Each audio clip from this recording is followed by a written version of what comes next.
All right, what is up, everybody? Mark on the mic here, joined by my good friend, Mr. Austin Atkinson. We're here at the Western Hunting Conservation Expo in Salt Lake City. A big part of this show, Austin. I mean, there are tags that are up for grabs. People are putting in for tags, getting their $5 and putting their name in the hat for some premier tags here. There's auctions. The key to any big game hunt oftentimes is getting the tag. Yep. Every state has its draw systems, and all those draw systems have their intricacies. A lot of them are a little bit different. There's even some weird stuff, and honestly, there's a lot to unpack there. So I think for this podcast, let's talk about some of these draw systems, or even just the process of applying for a tag in general. Maybe some 101 stuff. People looking to just get into it. Changes, some recent changes that have happened for people who maybe have been into it for a while, but, stuff they may want to pay attention to. And part of this, to me, is just talking through the urgency. This takes a lot of planning. We're only into the second month of the year. It's mid-February right now. There's some draws that have already happened in right. December that, you're going to have to wait a whole nother year to even get your name in the hat if that's a state that you want to hunt. So there's a lot to it.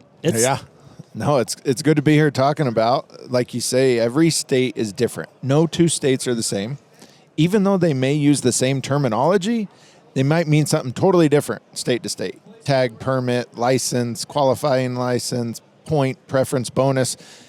They use the same terms, but they are not interchangeable from state to state. So the state you may live in, or say you've hunted Colorado and you think you understand their draw system, the next state over, very, very different. So you have to learn about each state separately and realize that you need a strategy set for each state on its own. What you may be applying for in Utah may be something you'll never draw. You'll never be guaranteed to draw. You may just be wasting your money in Wyoming because you're drawing dead, we call it, or you have 0 odds. So why are you spending your money there? So that's what we're busy doing this time of year as hunt advisors, is trying to help people navigate and understand what is your strategy there. What is your end game? Is there an end game, or is it just a random lottery type chance that you're paying for? Or is it really something you can plan for, 2, 3, 5 years out, whatever it may be?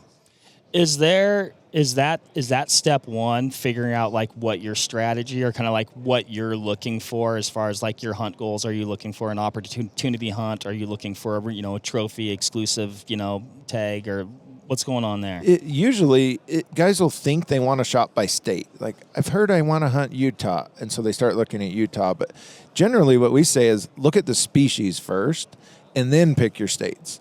So if you say, I want to be an elk hunter, I want to come out west and hunt elk, that's a good place to start. Now, which weapon are you? What are your goals? Are you going to hire a guide or not? How big of an elk are you looking for? You answer all those questions first, then you narrow it down to a state where you want to spend your money. You can hunt elk in Montana, say, every other year, consistently. You can hunt elk in Wyoming, say, every 4th or 5th year in a row and get that in a rotation. You can piece in other states like New Mexico, random draw, and maybe you get lucky and draw a tag there. But don't just select a state and start throwing money at them thinking you're going to get a return. Pick the species first, and then let's narrow down the states that are best odds or best bang for your buck first, and then we'll sort them. When you run out of budget, we'll stop applying. But the whole just apply for everything in the West strategy, it's too expensive now, and it's not worth it. It's out of control. Interesting. Do you have is there, and maybe the answer is just depends on a lot of the stuff we just talked about, but do you recommend one over the other, like playing the long game and, maybe 10, 20 years down the road, you finally get that tag, or do you generally recommend, hey, get those reps in and try and get some of these easier to draw tags where you are actually going? Like you said, it depends on the next questions I would ask. Are you an archery hunter? Are you a rifle hunter? Do you have four-wheelers? Do you have horses? There's so many little things that I would use to decide that. For example, should I apply in Arizona for elk? Well, Arizona's got great big elk. The deadline's already passed. It was the first part of February. But should everybody apply in Arizona? No, it's an expensive license. It's $160, non-refundable. Well, who should apply in Arizona? Those who want extreme trophy potential. They want to someday get lucky and shoot a really big bull. Or the guys that have another use for that license. Maybe they're going to go hunt deer, or javelina, or something else. Then the 160, I would say, is worth it. Is it a long game state? If you're a rifle during the rut elk hunter, no. You will never be guaranteed to draw those tags ever. So I would say take your money and put it in Wyoming or Montana. Put it somewhere else. So it does depend on where you want to go and how much money you have to throw at it. Yep. Let's talk a little bit, too, about just the timing of some of these draws. And again, some of that can change over time, and Sure. I've seen that happen. But what draws are already in the books? That's right. So the first part of December 10th, is when all the Idaho next year tags went on sale for deer and elk. They sold out in just a matter of hours. All the non-resident tags are gone for 2025. Then mid-December, December 16th, we had the Alaska draw deadline. Then the end of December was your deadline to buy your Montana preference point, which if you wanted to hunt this year, you should have bought a point, the $100 point last year. End of January is Wyoming elk. 3rd of February is Arizona elk. And then they just start clicking in. Once we get into mid-March, New Mexico, March 19th, then they just start coming quickly, with most of your deadlines taking place between March and the middle of May. That's kind of your time. But you need to start early. Like, guys should be buying points, planning by the October 31st deadline, which is Wyoming preference points of the year prior. That's when I tell them you got to start looking at it now. So many guys wait for the new year. I'm going to apply for more tags. And by the time they get around to it, it's the end of January, and then things are clicking by. You don't have everything in order. So plan early. I mean, it's crazy to think about, but your hunting seasons may not even have wrapped up, or Right. maybe they've just wrapped up, and you better be applying or have at least what you think you want to do in check.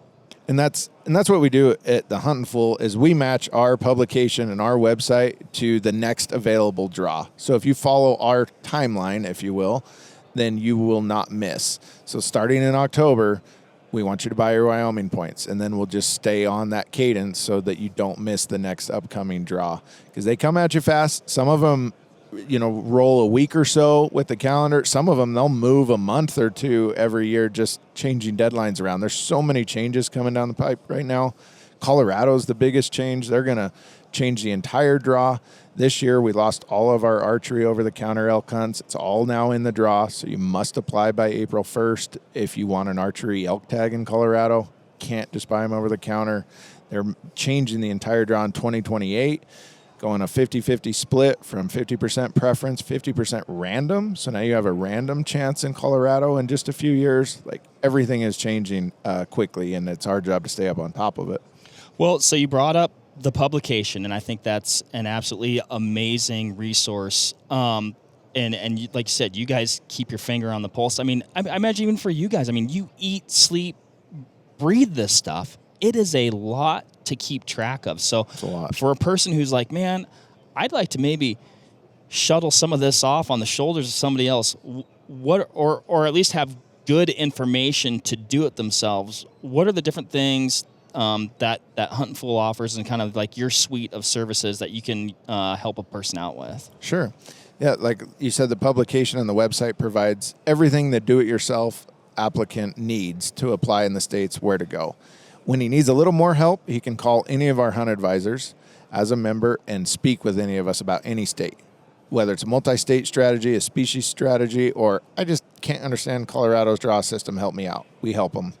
If you want to just pass this off, like, I'm Mark Boardman, I'm too busy, take care of it for me, you can pass all those states off to us, and we will act as your assistant to apply you in those states on your behalf. So that's a full service where we just charge you our service fee based on how many states you do. We apply you as if you did it yourself.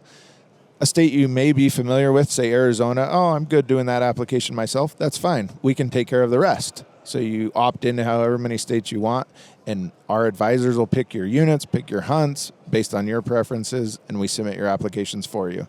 So that's what my team's doing right now at our Cedar City office, is submitting hundreds and thousands of applications for our clients. I mean, being able, it's like with the internet, and I mean, there's a lot of information out there, and but it's nice to be able to lean on somebody like you guys who are just in the trenches, because oftentimes, even with that information out there, in my experience, and I'm not trying to throw shade on these state agencies, but oftentimes those websites, finding the information can be difficult. The websites can be difficult to navigate. Sometimes on critical days, like deadlines, websites go down. Yep. So anyway, I guess where I'm going with that is, even with all this information, it's still a lot to unpack, and being able to use you guys as a resource is really just incredible for the person who wants to get into this game. Yeah. We're unbiased, right? We sit neutral between all the states. So we're not swaying you to one state or the other. We don't make any money off that. We want to just tell you the truth of what works best for you. And we'll be your Cliff Notes version of the state agency, because you can't understand their regs. You don't know all their statutes. You don't know how the draw works. Come to us. We'll help tell you the truth, help you plan, and so that you can apply effectively and not do it. A lot of people do is just throw money at applications. We see that all the time. I've been buying elk points for 15 years. Why? I don't know. My buddy told me to 15 years ago, and I started doing it. And they have no plan on what they're going to do. That's not what we want to see. We want to help. Find the next step. Open the next door. Find the next step. Now, if that person has those 15 elk points, though, I'm sure you can point them in the right direction. For sure. Where they should put them. Yep. Depending on your expectations, we want to see people hunt more often. Go spend time in the field. There's no excuse for not hunting every year, somewhere, some species. Don't get discouraged by the draw odds, trying to understand your odds. Like, there's more to it than that. Yeah, if the draw odds are horrible here, let's buy a tag over here and go to a different state. Like, there's no excuse to not come out west and hunt every year at least once. For sure. Well, and some of that stuff, too, you can stagger. Some of the easier to draw stuff, you can stagger, like, hey, maybe I hunt this state this year. I know I'm not going to get it the next year, maybe the next year after that. But if you build a couple points in another state, boom, you can go over here. By the time you draw that and do that hunt, you can go back and, or relatively. So there's 100%. A lot of strategy to it. There is. And let's set a strategy for everybody. We will help consult you on that, advise you on what you should do. But ultimately, it's your dream. It's your hunt, and we'll just try to give you the tidbits. It's our full-time job to consult people and help them plan their dreams so that they come true, because there's no better time. I don't think it's going to get any cheaper. And animals, yeah, we have ups and downs across the West, but why not hunt now? What are you waiting for? That's my question to everybody. Yeah, I mean, that is a really good question. Drawing the tag, right? That's the first hurdle, or at least one of the first hurdles. Now a person, let's say they draw an elk tag in a state that maybe they've never even been to that state. Right. Now what? Now there's a lot that we do to help them. First of all, you got to find someone that has some experience in that unit. It may be one of the hunt advisors on my staff, but we haven't been everywhere. So what we do is we connect you with all the other Huntin Fool members that have had that same tag in previous years. And oftentimes they're willing to share information about where they camped, where they accessed the unit, maybe even where they killed their animal. So we've created that community of same tag holders so that you can connect with them and get a glimpse from the past. Are people generally more forthcoming with maybe more specific information when it's a tag? They're like, dude, I'm never going to draw that tag again in my whole life. 100%. Yeah. If it's a tough tag to draw, they're much more open on sharing information. If it's something that I can draw this every year, every other year, they might not share as much, but you're part of the Huntin Fool community. So generally they'll say, this guy helped me, let's pass it on and do a good turn to the next guy. Well, and that's, in some ways, it's like if you're the person that now is holding that super premier, possibly once in a lifetime tag, boy, that's the tag that, it's nice to have that little extra bit of juice on. Do your research. We look at maps together, get your Onyx, whatever you got to do. We want to make your hunt a success for sure. Cool, man. Cool. Any things we didn't cover for a person looking to get into this, or maybe even, like you said, some changes and stuff that's gone on recently? The biggest mistake I'm seeing guys make right now, fathers and parents, is not getting their kids involved early enough.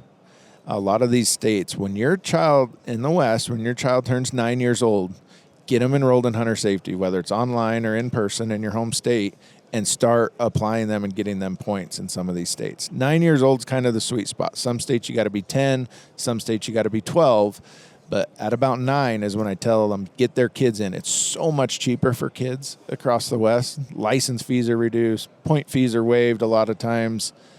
But don't wait till your kid's 15 or 16 and say, oh, man, they actually like hunting. I got to start applying them. Well, you might not be able to get them many tags before they go off to college. Like, there's no reason to not take them hunting when as soon as they turn 10 or 12 in that state, like, let's go.